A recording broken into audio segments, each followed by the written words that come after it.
Hello students. तो आप सभी का स्वागत है मेरे इस यूट्यूब चैनल पर। आज हम प्रश्नावली 11.1 का हल करेंगे। तो जैसा कि प्रश्नावली का नाम ही है प्रत्यक्ष अनुपात, यानी सीधा या प्रत्यक्ष अनुपात। सीधा या प्रत्यक्ष अनुपात क्या होता है? जैसे कि अगर हम कोई दो वस्तुएं ले लें, अगर एक की वैल्यू बढ़ रही है और दूसरों की भी वैल्यू उसके साथ साथ बढ़ रही है, और जब एक की वैल्यू घट रही है तो दूसरे की भी उसके साथ साथ घट रही है, यानी अगर दोनों की वैल्यू साथ साथ बढ़ रही है और घट रही है तो दोनों की घट रही है, तो उसको हम क्या बोलते हैं? सीधा या प्रत्यक्ष अनुपात। ठीक है, मैं बोलूं अगर कोई वस्तु x है, ठीक है, वो अनुपाती है y के, ठीक है, x अनुपाती है y के, तो अगर मैं इसको बराबर में कन्वर्ट करूंगी, ठीक है, अगर मैं बोलूंगी x बराबर y, तो उसमें इसको हटा के y बराबर लगाने के लिए मुझे क्या चाहिए? एक स्थिरांक की आवश्यकता होगी, ठीक है, जो क्या होता है? k। स्थिरांक वो होता है जिसकी हम क्या करते हैं? वैल्यूज ज्ञात कर लेते हैं, ठीक है, स्थिरांक होते हैं। अगर हम बराबर कर रहे हैं तो इसके लिए हमें एक स्थिरांक की आवश्यकता होती है, ठीक है। तो अगर हमें स्थिरांक का मान ज्ञात करना है तो हम क्या कर लेंगे? y नीचे आ जाएगा, तो x बटा y बराबर k। तो ये भी हमारे पास एक सूत्र हो गया, ठीक है, कि अगर हमें k का मान ज्ञात करना है तो x बटा y कर सकते हैं, ठीक है। और अगर प्रत्यक्ष अनुपात होता है तो उसमें क्या होता है? x1 बटा y1 बराबर x2 बटा y2 बराबर x3 बटा y3 एंड सो ऑन, ठीक है। यानी इनके अनुपात अगर बराबर है तो उसको क्या बोलते हैं हम? प्रत्यक्ष अनुपात। यानी x बटा y जो है, अगर x1 बटा y1 बराबर x2 बटा y2 बराबर है तो इसको हम क्या बोलते हैं? प्रत्यक्ष अनुपात बोलते हैं, ठीक है। और ऐसे इनको अगर k1 बराबर k2 भी बोल सकते हैं, क्योंकि k1 का हमें पता है सूत्र x1 अपॉन y1, तो इसकी जगह मैं k1 भी लिख सकती हूँ, तो k1 बराबर k2 बराबर k3। अगर ऐसे ही बराबर बराबर चलता रहता है तो उसको हम क्या बोलते हैं? सीधा या प्रत्यक्ष अनुपात, ठीक है। आगे समझ में? अब सारे क्वेश्चन जो है 11.1 के हमें इसी सूत्र की सहायता से करने हैं। तो जैसे पहला प्रश्न क्या है? एक रेलवे स्टेशन के निकट कार पार्किंग शुल्क इस प्रकार है, यानी 4 घंटे का है 60 रुपए, 8 घंटे तक है 100 रुपए, 12 घंटे तक 140 रुपए, 24 घंटे तक 180 रुपए, ठीक है। तो यानी जैसे x की वैल्यू बढ़ रही है वैसे y की भी बढ़ रही है, ठीक है। तो जांच कीजिए क्या कार पार्किंग शुल्क पार्किंग समय के प्रत्यक्ष अनुपात में है? यानी देखने में तो हमें क्या लग रहा है? ये बढ़ रही है तो ये भी बढ़ रही है, लेकिन हमें प्रत्यक्ष है या नहीं वो हमें ज्ञात करना है। तो अब हमें क्या ज्ञात करना है कि ये प्रत्यक्ष है या नहीं, ठीक है। तो मान लिया ये सारे जो है ये x1, x2, x3 और x4, ये y1, y2, y3 और y4, ठीक है। अगर हम क्या ज्ञात कर ले? अब k1 यानी x1 बटा y1, तो कितना होगा? x1 है 4 बटा y1 कितना है? 60। कट रहा है क्या? 4 एकम 4, फिर ये 4 एकम 4, 2 बचा, तो 4 पंजे 20, यानी 1 बटा 15। फिर ज्ञात करते हैं k2। k2 कितना आएगा? x2 बटा y2, तो ये कितना होगा? 8 बटा 100। ये किससे कट रहा है? 4 दूनी 8 और 4 दूनी 8, 2 बचा, तो 4 पंजे 20, तो 2 बटा 25। फिर k3, x3 बटा y3 बराबर 12 बट्टा 140। कितनी बार कटेगा? 4 से 4 3 12, ये भी 4 3 12, 2 बचा, 4 पंजे 20, यानी 3 बट्टा 35। अब हमें यहीं से पता चल गया कि ये अलग है ये भी अलग है, ठीक है। तो चौथा अलग ही आएगा, ठीक है, क्योंकि ये प्रत्यक्ष अनुपात है ही नहीं, क्योंकि यहीं से अलग हो रहा है। फिर भी हम एक बार निकाल के देख लेते हैं, तो क्या आएगा? 24 बटा 180, तो काट दो, 4 पंज 20, 4 छंग 24 और 4 दूनी 8, 4 3 12, 4 चौक 16, 4 पंजे 20, तो 4 चौक 16, 17 18, 4 पंजे 20, तो 6 बटा 25। तो इसमें क्या हो रहा है? कोई भी बराबर नहीं है, ठीक है, यानी x1 बटा y1 बराबर नहीं है x2 बटा y2 के, ये बराबर नहीं है x3 बटा y3 के, एंड ये भी बराबर नहीं है x4 बटा y4 के। यानी हमें क्या प्रश्न में पूछा है? क्या ये प्रत्यक्ष अनुपात में है? तो हम क्या बोलेंगे, यह प्रत्यक्ष अनुपात में नहीं है, और यही हमारा उत्तर हो जाएगा। ठीक है, ये प्रत्यक्ष अनुपात निकालने के लिए क्या करते हैं हम, x1 अपन y1 x2 बटा y2, और इनको निकाल के बराबर में रखते हैं। अगर बराबर है तब तो प्रत्यक्ष अनुपात में है, और ये बराबर नहीं है तो ये प्रत्यक्ष अनुपात में नहीं है। ठीक है, अब दूसरा प्रश्न, एक पेंट के मूल मिश्रण के 8 भागों में लाल रंग के पदार्थ का एक भाग मिलाकर मिश्रण तैयार किया जाता है। ठीक है, निम्नलिखित सारणी में मूल मिश्रण के वे भाग ज्ञात कीजिए जिन्हें मिलाए जाने की आवश्यकता है। ठीक है, एक मिश्रण है जिसमें मूल मिश्रण के भाग दे रखे हैं 8, और एक भाग जो है वो लाल कलर का है। ठीक है, लाल रंग के पदार्थ का है।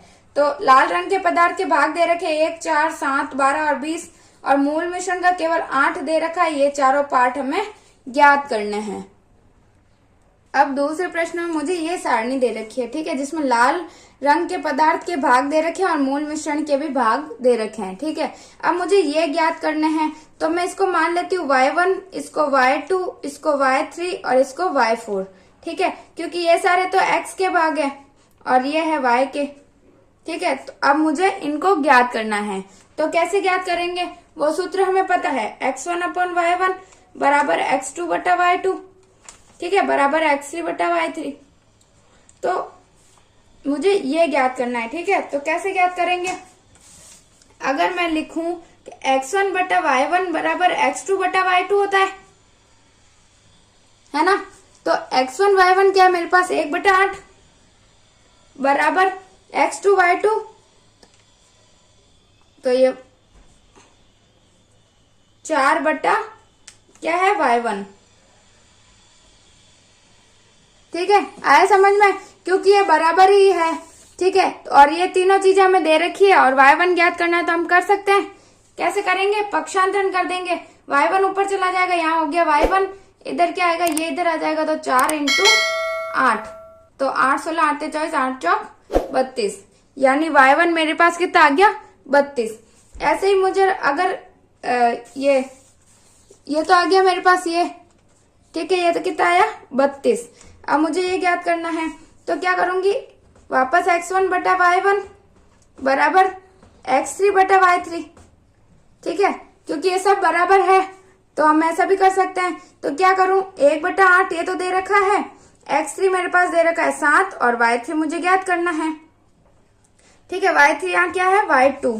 ठीक है, क्योंकि मैंने इसको y2 माना है, और ये y3 और ये y4, तो y1 तो मैंने ज्ञात कर लिया, y2 कैसे ज्ञात करूंगी, ये भी ऊपर आ जाएगा, तो क्या आएगा y2 बराबर 7 इंटू 8 आ जाएगा, क्योंकि 8 भाग में था, इधर चला जाएगा तो गुणा में आ गया, कितना हो जाएगा 7 7 49 7 8 56, यानी y2 का मान मेरे पास कितना आ गया, ये आ गया मेरे पास 56। ठीक है, ऐसे ही इन दोनों को भी ज्ञात करना है। फिर क्या आएगा, x1 बटा y1 बराबर x4 बटा y4 ज्ञात करना है, और एक क्या ज्ञात करना है, x1 बटा y1 बराबर x5 बटा y5।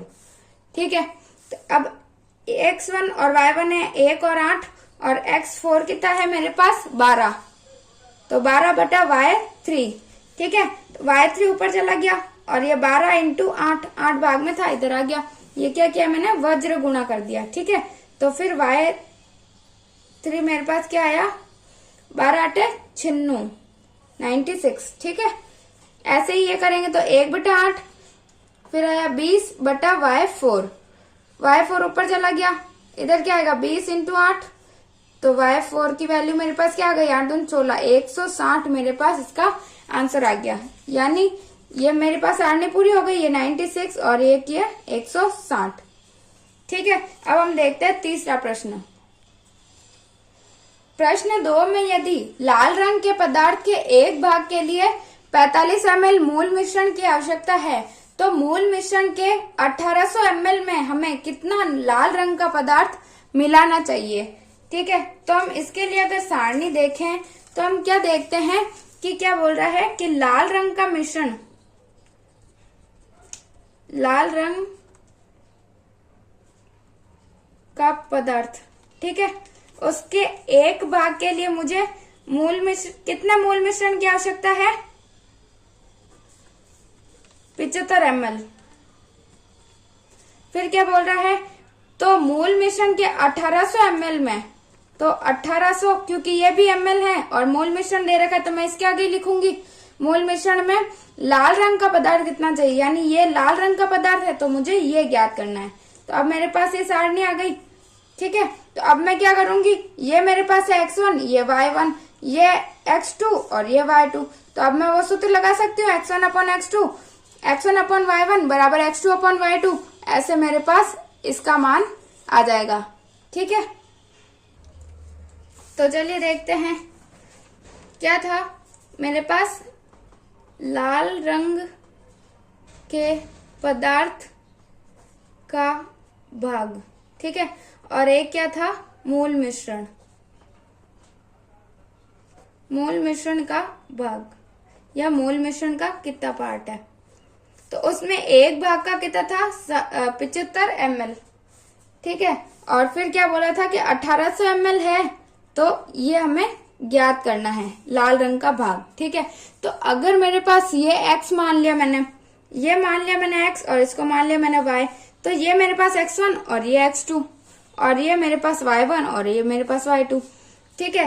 तो अब मैंने क्या बोला था, प्रत्यक्ष अनुपात में क्या करते हैं हम, x1 बटा y1 बराबर x2 बटा y2 करते हैं।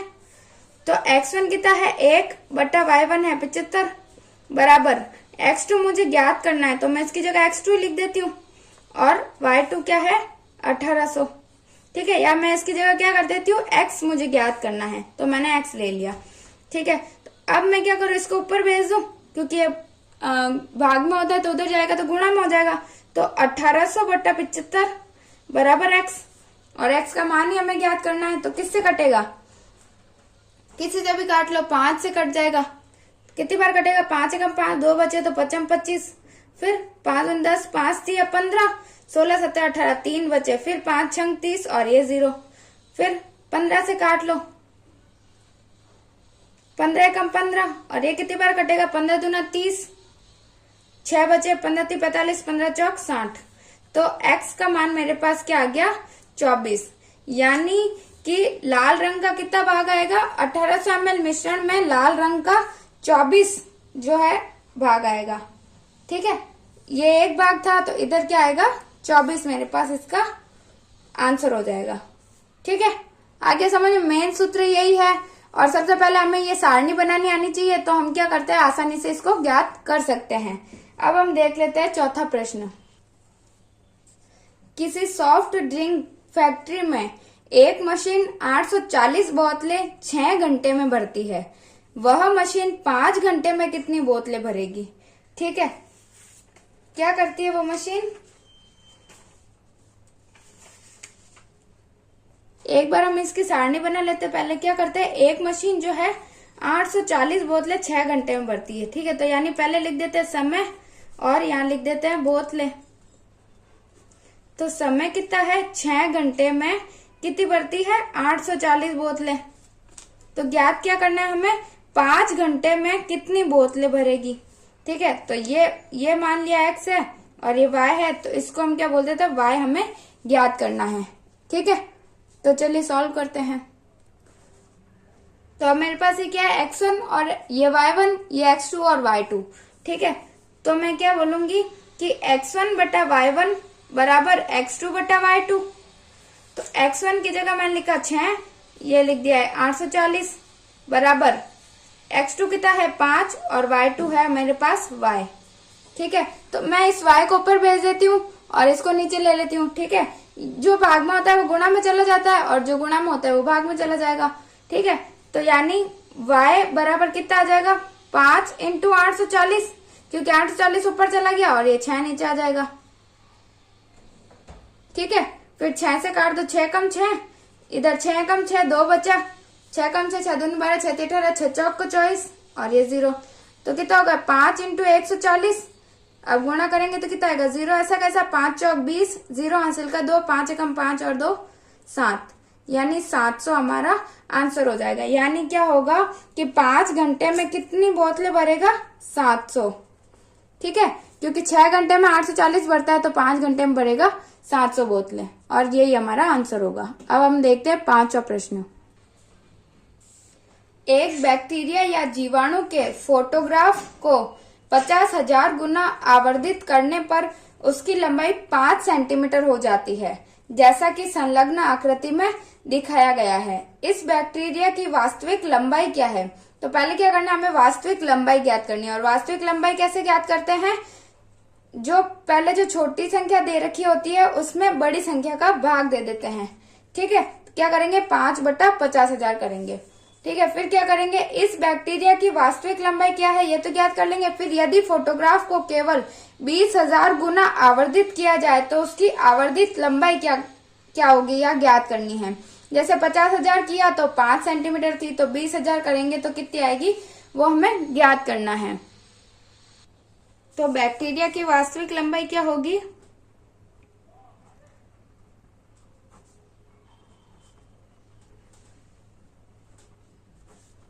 वास्तविक लंबाई बराबर 5 सेंटीमीटर हो जाती है जब क्या करते हैं, उसको 50,000 गुना आवर्धित करते हैं। ठीक है, तो क्या होगा 5/50,000। तो काट दो इसको, क्या आता है 5 एकम 5, ये भी 5 एकम 5, कितना आएगा 1/10,000। तो मैं इसको क्या लिख सकती हूँ, 1/10 की घात 1 2 3 4 लिख सकती हूँ। 1/10 की घात 4 और ऊपर जाएगी तो क्या हो जाएगी 10 की घात -4 सेंटीमीटर, इसका आंसर हो गया। ठीक है, यानी बैक्टीरिया की वास्तविक क्या आई हमारे पास लंबाई, ये 10 की घात -4 सेंटीमीटर। ठीक है, तो ये इतना छोटा होता है कि हमें मतलब हम अपनी आंखों से ऐसे ही नहीं देख सकते, बिना सूक्ष्मदर्शी के इसको देख ही नहीं सकते। ठीक है, इतना छोटा होता है बैक्टीरिया।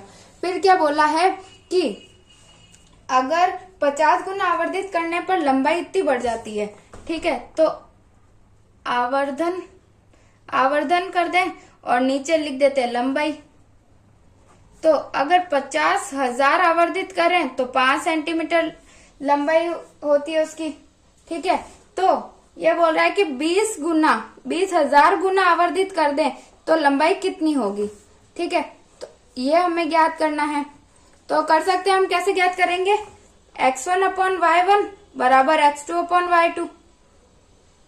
x1 ये रहा मेरे पास 50,000 बटा y1 मेरे पास 5 है, और x2 है 20,000 बटा ये है जो मैंने इसको क्या मान लिया, y मान लिया। ठीक है, आवर्धन मैंने x माना, लंबाई को मैंने y मान लिया। ठीक है, तो अब इसको काटते हैं, क्या कटेगा, यहाँ पे आ गया y, तो ये y ऊपर चला जाए, इसको नीचे भेज दूं तो y बराबर 20,000 तो ऊपर ही है, ये भाग में था तो ये भी गुणा में चला गया, और ये गुणा में था तो ये भाग में आ जाएगा, तो 50,000। अब ये 4 0 से ये 4 0 तो कट गए, इस 5 से ये 5 कट गया, तो मेरे पास y का मान क्या आ गया 2। यानी 20,000 गुना आवर्धित करने पर उसकी लंबाई कितनी हो जाएगी, 2 सेंटीमीटर उसकी लंबाई हो जाएगी। ठीक है, तो यही हमारा आंसर होगा। आगे समझ में। अब हम देख लेते हैं 6ठा प्रश्न। एक जहाज के मॉडल में उसका मस्तूल 9 सेंटीमीटर ऊंचा है, जबकि वास्तविक जहाज का मस्तूल 12 मीटर ऊंचा है। यदि जहाज की लंबाई 28 मीटर है तो उसके मॉडल की लंबाई ज्ञात कीजिए। यानी जो ये रियल जहाज है, इसका ये मस्तूल जो ऊपर वाला होता है वो 9 सेंटीमीटर ऊंचा है, और जो वास्तविक में होता है उसका 12 मीटर ऊंचा होता है। ठीक है, तो 28 लंबाई है तो उसकी मॉडल की लंबाई ज्ञात कीजिए। क्या है, एक तो क्या दे रखा है मॉडल, एक तो है जहाज का मॉडल, ठीक है, और एक क्या है वास्तविक। ठीक है, एक वास्तविक जहाज है, ये तो मान लिया x और इसको मैंने मान लिया y। अब इसमें क्या बोल रहा है कि जहाज के मॉडल में मस्तूल जो है 9 सेंटीमीटर ऊंचा है, और जबकि वास्तविक में मस्तूल कितना है 12 मीटर ऊंचा है। ठीक है, तो ये बोल रहा है जबकि जहाज की लंबाई, यानी वास्तविक जहाज की लंबाई है 28 मीटर। ठीक है, तो अब इस मॉडल की जो है वो लंबाई हमें ज्ञात करनी है। ठीक है, यानी ये x हमें ज्ञात करना है। तो इसमें क्या करेंगे हम, x1 और y1 और x2/y2 यही सूत्र लगाएंगे। तो क्या करती हूँ मैं, ये सूत्र लगा देते हैं, x1 बट्टा y1 बराबर x2 बट्टा y2। तो x1 कितना है मेरे पास 9 और ये y1 है 12, तो 9 बट्टा 12 बराबर x मुझे ज्ञात करना है, y2 मेरे पास है 28। अब इसको सॉल्व कर लेते हैं, तो कितना आएगा, ये 28 उधर चला जाएगा, तो 9 इंटू 28 बट्टा 12 बराबर x से ज्ञात करना है मुझे। तो किससे कटेगा, 4 3 12, 4 6 24, 4 7 28, फिर 3 से 3 कम 3 और ये 3 3 9। तो मेरे पास x का मान कितना आ गया, 7 इंटू 3, यानी x बराबर 7 3 21। तो यानी जहाज की लंबाई कितनी होगी, 21। जहाज की लंबाई मेरे पास क्या आ जाएगी, 21 आ जाएगी, और 21 सेंटीमीटर यही हमारा आंसर होगा। ठीक है, क्योंकि ये भी सेंटीमीटर में है, 9 सेंटीमीटर, और ये होगा 21 सेंटीमीटर। 7वां प्रश्न, मान लीजिए 2 केजी यानी 2 किलोग्राम चीनी में 9 इंटू 10 की घात 6 क्रिस्टल है। निम्नलिखित चीनी में कितनी चीनी के क्रिस्टल होंगे, यानी इसमें भी एक सारणी बन जाएगी। तो चलिए बनाते हैं। क्या क्या लिखना है इसमें, मुझे एक तो क्या होने चाहिए, एक तो चीनी है, ठीक है, ये चीनी है, और एक क्या है इसमें क्रिस्टल है। ठीक है, तो अगर 2 किलोग्राम चीनी है तो इसमें क्रिस्टल कितने हैं, 9 इंटू 10 की घात 6। फिर बोल रहा है 5 केजी में ज्ञात करनी है, 5 किलोग्राम में कितनी है वो ज्ञात करनी है, और 1.2 किलोग्राम में, दूसरा क्या है 1.2 किलोग्राम में कितनी है वो क्रिस्टल, वो हमें ज्ञात करना है। यानी ये हमारे पास सारणी आ गई। ये मैंने अगर मान लिया x है और ये है y, तो ये x1 y1, x2 y2 और x3 y3, तो इसके बराबर में हम पहले इसको रख देंगे तो इसका मान आ जाएगा, फिर इसके बराबर में इसको रखेंगे तो इसका मान आ जाएगा। ठीक है, तो इसको क्या लिख देते हैं y2 और इसको लिख देते हैं y3। ठीक है, तो फिर हम क्या सूत्र लगाएंगे, x1 बटा y1 बराबर x2 बटा y2। ठीक है, अब x1 कितना है 2 बटा y1 है 9 इंटू 10 की घात 6 बराबर x2 है 5 बटा y2 मुझे ज्ञात करना है। इधर क्या करना है, यानी ये है पहला और ये है दूसरा। इधर भी x1 बटा y1, क्योंकि ये हमें ज्ञात है इसीलिए हम इसको भी इसके बराबर में रख रहे हैं और इसको भी इसी के बराबर में रख रहे हैं। ठीक है, तो x1 बटा y1 बराबर x3 बटा y3। अब x1 है 2 बटा 9 इंटू 10 की घात 6 और x3 कितना है 1.2 और y3 मुझे ज्ञात करना है। ठीक है, तो चलिए पहले इसको सॉल्व करते हैं। इसमें क्या करेंगे, y2 इसको ऊपर ले लूं और इसको नीचे लेके आ जाती हूँ और इसको भी ऊपर लेके चली जाती हूँ। तो y2 बराबर ये भाग में तो ऊपर चला जाएगा, तो 5 इंटू 9 इंटू 10 की घात 6, ये ऊपर से नीचे आ जाएगा तो आ गया 2। अभी 2 इन दोनों से तो कट नहीं रहा। ठीक है, तो क्या लिखते हैं y2 बराबर 9 पंजे 45 इंटू 10 की घात 6 बटा 2। फिर इसको काट लेते हैं, कितनी बार कटेगा, 2 दूनी 4, फिर वापस 2 दूनी 4, 1 बचा तो 0.5। यानी y2 मेरे पास क्या आ गया कि इसमें कितने क्रिस्टल है, 22.5 इंटू 10 की घात 6 मेरे पास इसमें क्रिस्टल है। ठीक है, और इसको अगर हम और मानक बनाएं तो अगर 1 पॉइंट पीछे ले लें तो 1 0 और बढ़ जाएगा।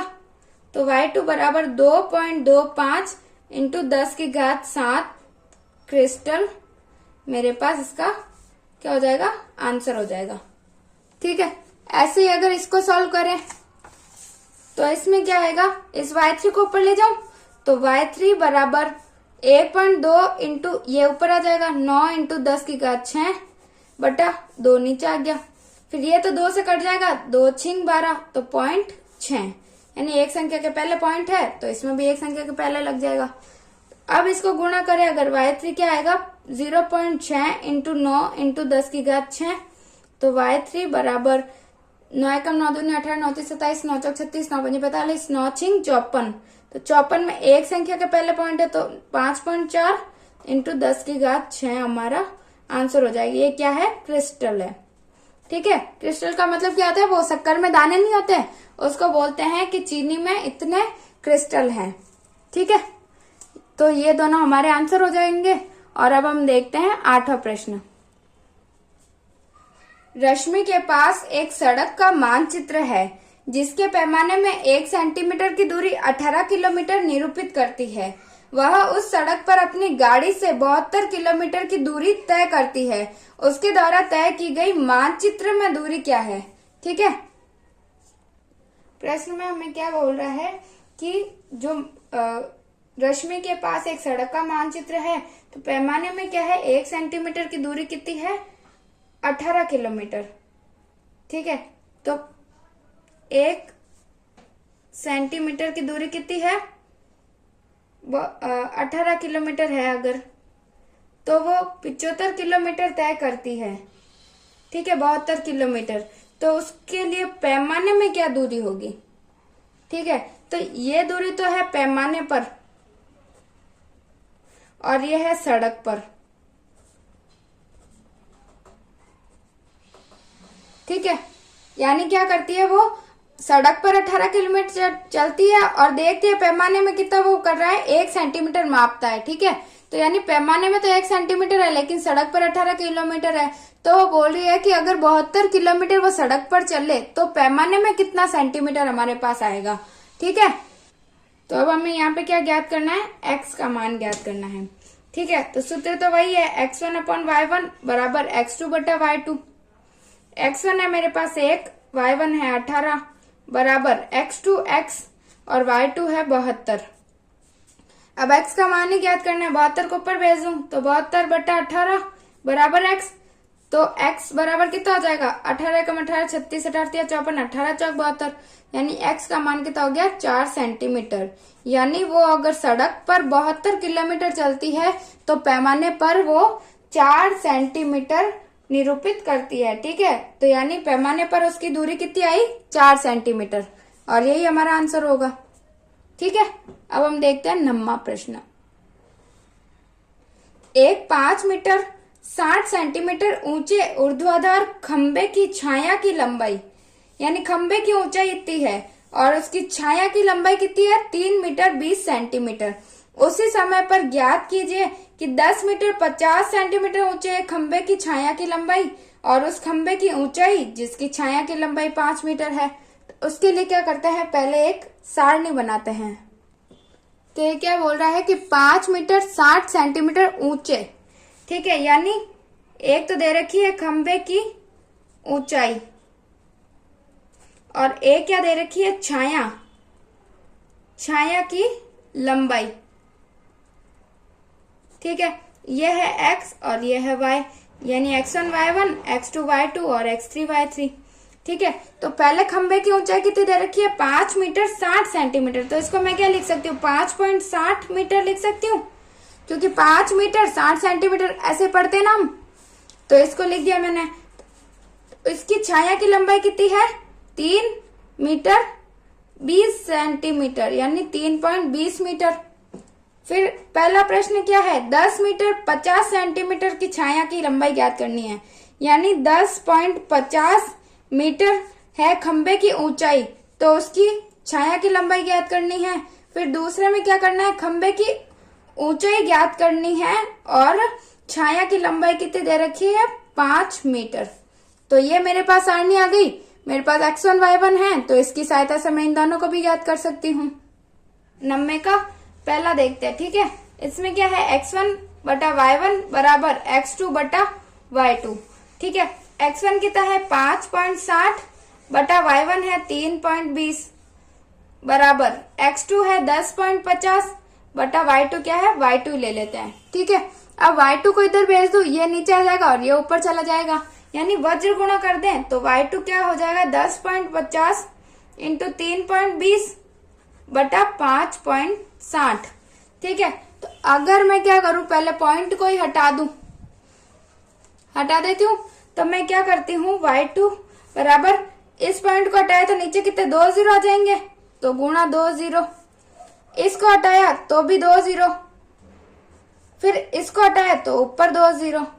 आगे समझ में, इसको हटाया तो इसके 2, इसको हटाया तो इसके भी 2, इसमें पॉइंट के बाद 2 संख्या है तो इसलिए ऊपर 2 जीरो। ये 2 जीरो से ये 2 जीरो तो कट गए। ठीक है, अब ये इतने बचे। अब इस 0 से काट दिया इसको और इससे काट दिया इसको।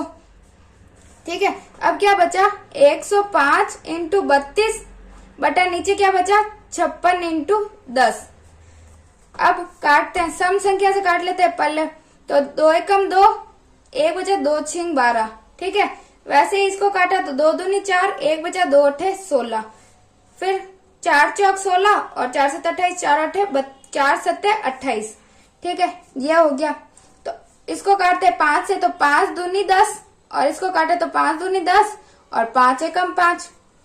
ठीक है, और क्या कट रहा है, ये कट रहा है 2 एकम 2 और ये 2 दूनी 4, फिर ये कट रहा है 7 एकम 7, 7 या 21।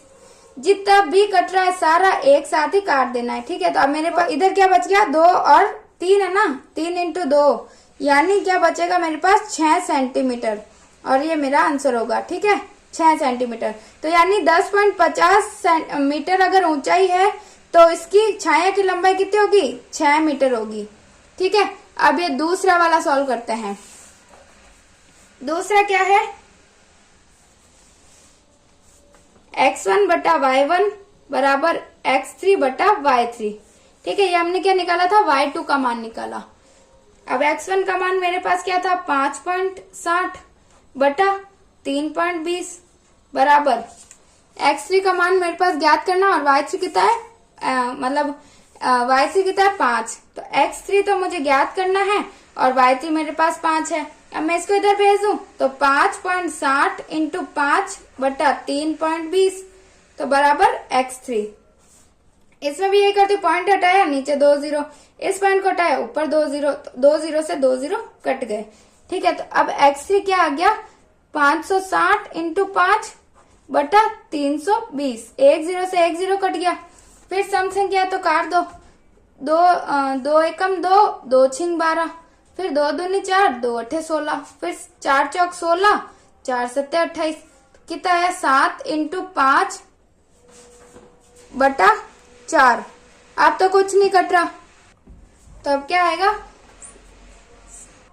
7 पंजे 35 बटा 4। अब 4 से काटो, 4 ते 21, 4 एकम 4, 4 ते 12, 4 चौक 16, 4 पंजे 20, 4 छिंग 24, 4 सत्ते 28, 4 अठे 32, 8 पॉइंट 33 34 35, 3 बच गए। 4 एकम 4, 8, 4 ते 12, 4 चौक 16, 4 पंजे 20, 4 छंग 24। ठीक है, 4 सत्ते 28 और 2 बचे तो 4 पंजे 20। ठीक है, ऐसे नहीं होता तो भाग दे के देख लेना, यही आएगा 8.75 यानी 8.75 क्या है सेंटीमीटर मेरे पास आया है। ठीक है,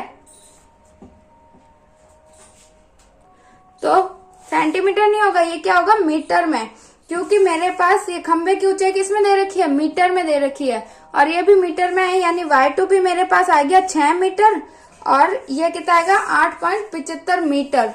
ठीक है, यानी 8 मीटर 75 सेंटीमीटर ये मेरा आंसर हो जाएगा। ठीक है, y3 का मान मेरे पास क्या आ गया 8 मीटर 75 सेंटीमीटर। आया समझ में। अब देखते हैं लास्ट 10वां प्रश्न। माल से लदा हुआ एक ट्रक 25 मिनट में 14 किलोमीटर चलता है। यदि चाल वही रहे तो वह 5 घंटे में कितनी दूरी तय करेगा।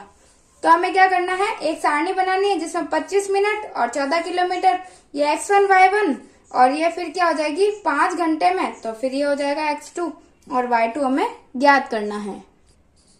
तो अब हमें क्या बोला है कि एक ट्रक जो है 25 मिनट में 14 किलोमीटर चलता है। ठीक है, तो इधर तो हम लिख देते हैं समय और इधर लिख देते हैं दूरी लिख देते हैं। ठीक है, कितनी दूरी तय करता है। ठीक है, तो अगर ये 25 मिनट में, ठीक है ये है 25 ये मिनट, ठीक है 25 मिनट में कितने चलता है ये 14 किलोमीटर। तो इसने क्या पूछा है कि 5 घंटे में कितनी दूरी तय करेगा। ठीक है, तो पहले तो क्या कर लेते, ये मिनट में है तो इसको भी मिनट में परिवर्तित कर दें। तो हमें पता है कि 1 घंटे में कितने मिनट होते हैं 60 मिनट। तो अगर मैं 5 घंटे को मिनट में कन्वर्ट करूं तो मैं क्या करूंगी 5 इंटू 60 कर दूंगी, कितना है 5 अंक 30, तो 300 मिनट मेरे पास है